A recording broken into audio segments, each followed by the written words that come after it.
আসসালামু আলাইকুম। আজকের আলোচনা একটা বেশ গভীর বিষয় নিয়ে, আল্লাহর সৃষ্টি করার ক্ষমতা, যাকে আমরা কুন ফায়াকুন বলে জানি। আমরা একটা নির্দিষ্ট আয়াতকে ধরে এগোব। আমাদের উদ্দেশ্য হল এর মানে, এর পেছনের কথা আর এর শিক্ষাগুলো ভালোভাবে বোঝা। আমাদের কাছে যা তথ্যসূত্র আছে তার ভিত্তিতেই কথা বলবো। আয়াতটা হল সূরা আল বাকারা, আয়াত ১১৭। ওয়ালাইকুম সালাম। হ্যাঁ, আয়াতটি আমি তেলাওয়াত করছি। বাদিউস সামাওয়াতি ওয়াল আরদি ওয়া ইযা ক্বাদা আমরান ফাইন্নামা ইয়াকুলু লাহু কুন ফায়াকুন। এর বাংলা অনুবাদটা তাহলে দাঁড়াচ্ছে, তিনি আসমান ও জমিনের স্রষ্টা, মানে কোনো আগের নমুনা ছাড়াই প্রথম যিনি সৃষ্টি করেছেন। তিনি যখন কোনো কিছু করার সিদ্ধান্ত নেন, তখন শুধু বলেন হও, আর তা হয়ে যায়। আচ্ছা, এই আয়াত থেকে একদম মূল শিক্ষাগুলো কি পাই আমরা? এর শিক্ষাগুলো খুবই মৌলিক আর শক্তিশালী। প্রথমত, আল্লাহ যে আসমান ও জমিনের অদ্বিতীয় স্রষ্টা, মানে বদি, যিনি প্রথমবার কোনো নমুনা ছাড়া সৃষ্টি করেন। দ্বিতীয়ত, তার যে সৃষ্টি করার ক্ষমতা, সেটা এতটাই চূড়ান্ত যে কোনো কিছুর জন্য তার প্রস্তুতি বা জিনিসপত্র বা এমনকি সময়েরও দরকার হয় না। একদম সাথে সাথেই হয়ে যায়। ঠিক। তৃতীয়ত, তার আদেশ বা ইচ্ছাই যথেষ্ট।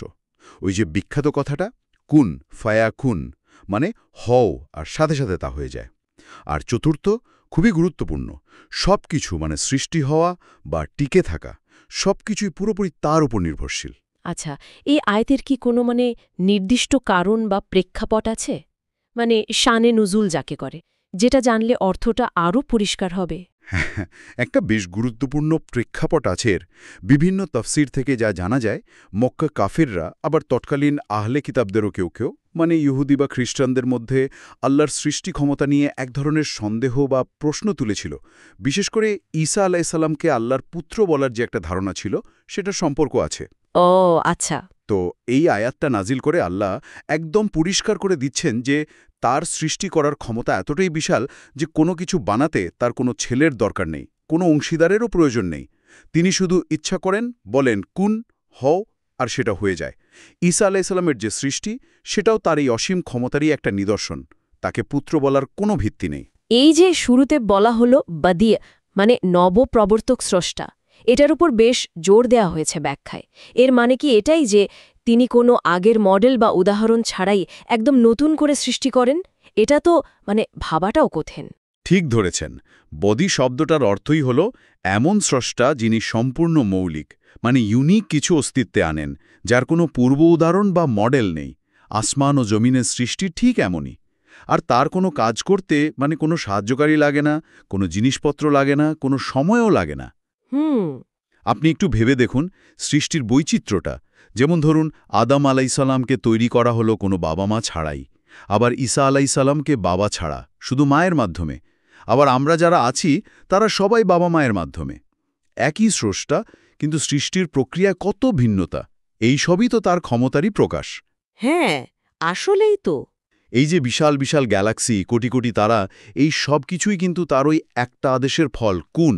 এই যে বলা হলো হ, আর তা হয়ে যায়, এই ব্যাপারটা আমরা সৃষ্টির মধ্যে কোথায় সবচেয়ে পরিষ্কারভাবে দেখতে পাই? কিছু উদাহরণ কি দেওয়া যায়? অবশ্যই দেওয়া যায়। সবচেয়ে স্পষ্ট উদাহরণ তো মানুষের সৃষ্টিতেই আছে। যেমনটা বলছিলাম, আদম আলাইসাল্লামের সৃষ্টি কোনো পূর্ববর্তী মানব ছাড়াই, মাটি থেকে। ঈসা আলাইসাল্লামের অলৌকিক জন্ম কোনো পিতা ছাড়াই কুমারী মায়ের গর্ভে। আবার সাধারণ নিয়ম মেনে আমাদের জন্ম। এই বৈপরীত্য বা বৈচিত্র্যই তো তার ইচ্ছার প্রমাণ, তাই না? ঠিক। আরও দেখুন, এই যে মহাবিশ্ব, এর শুরুটা, এখন তো বিগ ব্যাং থিওরির কথা খুব শোনা যায়। বিজ্ঞান এই প্রক্রিয়াটা ব্যাখ্যা করার চেষ্টা করে। কিন্তু বিশ্বাসীদের জন্য মূল প্রশ্নটা হলো, এই যে একটা প্রচণ্ড বিস্ফোরণ বা প্রসারণ শুরু হলো, এই শুরুর আদেশটা কে দিলেন? হ্যাঁ, সেই প্রথম শক্তিটা কোত্থেকে এলো? ঠিক, ওই প্রথম বিন্দু বা শক্তি বা ঘটনা যেখান থেকেই শুরু হোক, সেটা কোত্থেকে এলো? উত্তর একটাই মনে হয়, আল্লাহর সেই আদেশ, কুন। ডিএনএ বা ধরুন প্রকৃতির প্রথম বীজ, এগুলোর উদাহরণও তো প্রাসঙ্গিক। হ্যাঁ, খুবই প্রাসঙ্গিক। আমাদের ডিএনএর কথাই ধরুন। প্রত্যেকটা কোষের ভেতর এই যে একটা কোড আছে, তাতে কি বিপুল পরিমাণ তথ্য আর কি নিখুঁতভাবে সাজানো। এটা সত্যিই অবাক করার মতো। এটা কি এমনি এমনি কোনো উদ্দেশ্য ছাড়া হঠাৎ করে নিজে নিজে তৈরি হয়ে যেতে পারে? অনেক বিজ্ঞানীও কিন্তু এখন এর জটিলতা দেখে মনে করেন এর পেছনে কোনো এক অসীম জ্ঞান আর পরিকল্পনার ছাপ খুব স্পষ্ট। ইন্টারেস্টিং। এটা আল্লাহর ওই নির্দেশ বা পরিকল্পনার কথাই তো মনে করিয়ে দেয়। একইভাবে আমরা দেখি গাছপালা বীজ থেকে হয়, কিন্তু একদম শুরুতে পৃথিবীর প্রথম বীজটা সেটা কে সৃষ্টি করল? আচ্ছা, হ্যাঁ, সেটাও তো একটা প্রশ্ন। এর উত্তরও কিন্তু ওই এক স্রষ্টার দিকেই যায়। বেশ, এখন একটা প্রশ্ন মনে আসছে। এই যে ধারণা কুন ফায়াকুন বা আল্লাহর সৃষ্টি করার ক্ষমতা, এর সাথে আধুনিক বিজ্ঞান বা মডার্ন সায়েন্স এর কি কোনো রকম সংযোগ বা মিল খুঁজে পাওয়া যায়? যদিও আমরা জানি দুটোর পথ বা ক্ষেত্র কিছুটা ভিন্ন। হ্যাঁ, যদিও ক্ষেত্র ভিন্ন, তবুও কিছু জায়গায় সংযোগ বা মিলের কথা ভাবা যেতে পারে। যেমন ধরুন কসমোলজি বা মহাবিশ্ব তত্ত্ব। বিগ ব্যাং তত্ত্ব কি বলছে?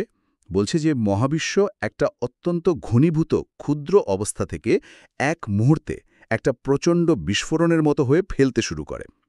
এই যে একটা আকস্মিক সূচনা বা ইনস্ট্যান্টেনিয়াস বিগিনিংয়ের ধারণা, এটা কিন্তু কুন ফায়াকুনের ওই তাৎক্ষণিক সৃষ্টির ধারণার সাথে কিছুটা তুলনীয় বলে মনে হতে পারে। আচ্ছা।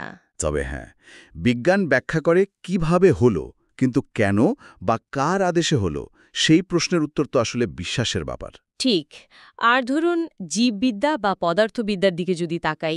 জীববিজ্ঞানের ক্ষেত্রে যেমন একটু আগেই ডিএনএর কথা বলছিলাম, এর যে অবিশ্বাস্য রকমের জটিল নকশা আর তথ্যের সুনির্দিষ্ট বিন্যাস, এটা অনেককেই কিন্তু একজন বুদ্ধিমান নকশাকারী বা ইন্টেলিজেন্ট ডিজাইনারের দিকে সোচতে বাধ্য করে। মানে এটা দৈবক্রমে হওয়ার সম্ভাবনা কম মনে হয়। অনেকের কাছেই তাই মনে হয়।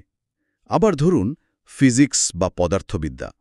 আমরা দেখি যে মহাবিশ্বের মূল সূত্রগুলো, যেমন ধরুন মহাকর্ষ বল বা তড়িৎচুম্বকীয় শক্তি, এগুলো এত নিখুঁতভাবে ব্যালেন্স করা। এদের মানের যদি সামান্য এদিক ওদিক হতো, তাহলে কিন্তু নক্ষত্র তৈরি হতো না বা পরমাণু স্থিতিশীল থাকত না, প্রাণের অস্তিত্বই হয়তো সম্ভব হতো না। এটাকে তো ফাইন টিউনিং বলে, তাই না? হ্যাঁ, এই ফাইন টিউনিং বা সূক্ষ্ম সমন্বয়, এটাও কিন্তু একটা বিশাল পরিকল্পনার দিকেই ইঙ্গিত দেয় বলে অনেকে মনে করেন। রসায়নের জগতেও দেখুন অণুপরমাণুর কি সুশৃঙ্খল গঠন, কিভাবে তারা নির্দিষ্ট নিয়ম মেনে একে অপরের সাথে জুড়ে যৌগ তৈরি করে। এই সব কিছুকেই তো আল্লাহর ওই একক আদেশ বা নিখুঁত পরিকল্পনার একটা বহিঃপ্রকাশ হিসেবে দেখা যেতে পারে। তাহলে আলোচনার সারসংক্ষেপ বা সারকথা হিসেবে আমরা এটা বলতে পারি যে আল্লাহই হলেন একমাত্র মৌলিক স্রষ্টা। তিনি কোনো কিছুর উপর নির্ভরশীল নন। তিনি যখন কিছু সৃষ্টি করতে চান তখন শুধু তার আদেশ বা ইচ্ছাই যথেষ্ট হও, আর তা হয়ে যায়। সৃষ্টি জগতের ছোট বড় সবকিছুই তার এই আদেশের অধীন। একদম ঠিক বলেছেন, এটাই মূল কথা। আর সবশেষে একটা বিষয় শুধু চিন্তার জন্য রেখে যাই। আমরা যখন প্রকৃতির দিকে তাকাই, সেটা হতে পারে একটা ছোট্ট ফুলের পাপড়ির নিখুঁত নকশা, বা বিশাল গ্রহ নক্ষত্রের সুশৃঙ্খল চলাচল, কিংবা জীবজগতের ভারসাম্য। এই যে অপার সৌন্দর্য, পরিকল্পনা আর ভারসাম্য আমরা দেখি, এটা কি প্রতিনিয়ত আল্লাহর সেই সৃষ্টি করার ক্ষমতা, সেই কুন ফায়াকুনেরই একটা জীবন্ত প্রতিধ্বনি বা প্রতিফলন নয়? মনে হয় যেন সেই আদেশ আজও কার্যকর, আজও চলছে সৃষ্টির এই প্রক্রিয়া। এটা নিয়ে আমরা আরও গভীরভাবে ভাবতে পারি।